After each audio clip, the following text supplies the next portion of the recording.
ఇటు తెలంగాణ ప్రభుత్వం, అటు ఆంధ్రప్రదేశ్ ప్రభుత్వం 2 కూడా బెనిఫిట్ షోలకైతే అనుమతులిచ్చాయి. అలాగే టికెట్ ధరలు పెంచుకోవడానికి కూడా అనుమతులిచ్చాయి. ఈ రెండిటిపైన కూడా ఇప్పుడు తీవ్ర దుమారము, అలాగే నిరసనలు, అలాగే వాటిపై వ్యతిరేకత కూడా వ్యక్తమవుతుంది. అయితే దీనిపైన తెలంగాణ ప్రభుత్వం ఒక విషయంలో స్పందించింది. అదేంటంటే బెనిఫిట్ షోలు ఇక నుంచి బ్యాన్ చేయాలని. ఉదయం 7 లోపు మాత్రం సినిమా ఎట్టి పరిస్థితుల్లోనూ వేయకూడదు. 7 దాటిన తర్వాతే బెనిఫిట్ షో వేసుకుంటారో లేకపోతే ఫస్ట్ షో వేసుకుంటారో వేసుకోండి. అది కూడా మొదటి రోజు మాత్రమే 7 గంటలు దాటాక.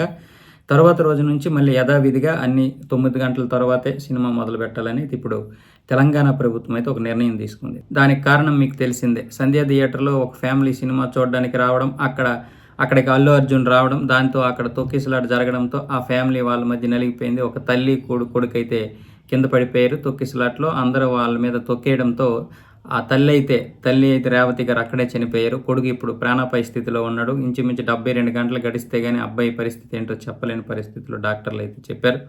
అయితే మైత్రి మూవీ మేకర్స్ అయితే స్పందించారు. అన్నీ ఆ అబ్బాయికి మేమే చూసుకుంటామని చెప్పారు. అలాగే ఇటువైపు అల్లు అర్జున్ కాంపౌండ్ కూడా స్పందించింది. అన్నీ అంటే అబ్బాయి చదువుకు కావచ్చు, అమ్మాయి చదువుకు కావచ్చు, అల్లు అర్జునే చూసుకుంటారు జీవితాంతమని కాంపౌండ్ అయితే చెప్పడం జరిగింది. అల్లు అర్జున్ కాంపౌండ్. ఇంకా ఆయనైతే డైరెక్ట్‌గా ఎక్కడా కూడా చెప్పలేదు.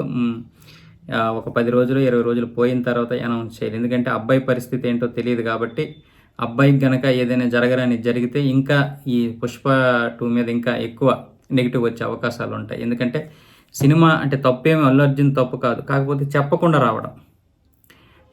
రావడం. సరే చెప్పి వస్తే ఎక్కువ మంది వచ్చే అవకాశాలుంటే మళ్ళీ తొక్కిసలాట జరుగుతదని అనుకోవచ్చు. మరి యాజమాన్యం కూడా కనీసం సెక్యూరిటీని ఏర్పాటు చేయలేదు. ఎందుకంటే ఎలాగో వచ్చి సినిమా స్టార్ట్ అయిన తర్వాత మధ్యలో ప్రేక్షకుల మధ్యలో కూర్చొని సాధారణంగా చూసి వెళ్ళిపోతాడు.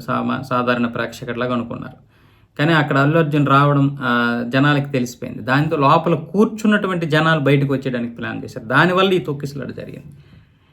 చనిపోవడం, అలాగే ఇప్పుడు తెలంగాణ ప్రభుత్వానికి కొంతవరకు ఇదైతే వచ్చింది, చెడ్డ పేరైతే వచ్చింది. అలాగే టికెట్ల ధరల విషయంలో కూడా ప్రభుత్వాలు పట్టించుకోవాలి అని కూడా చెప్పడం జరిగింది. దాంతో ఈ 2 విషయాల్లోన సినిమాటోగ్రఫీ మంత్రి కోమటిరెడ్డి వెంకటరెడ్డి అయితే స్పందించారు.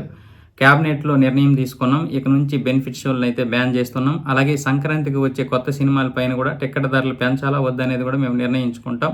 దీనిపైన కూడా మా ప్రభుత్వానికి మంచి వ్యతిరేకత అయితే వచ్చింది. కాబట్టి రెండిటిపైన మేము నిర్ణయం తీసుకొని ఇదైతే చేస్తాం. బెనిఫిట్ షోలు అయితే ఇక నుంచి ఉండవని అయితే ఆయన చెప్పడం జరిగింది.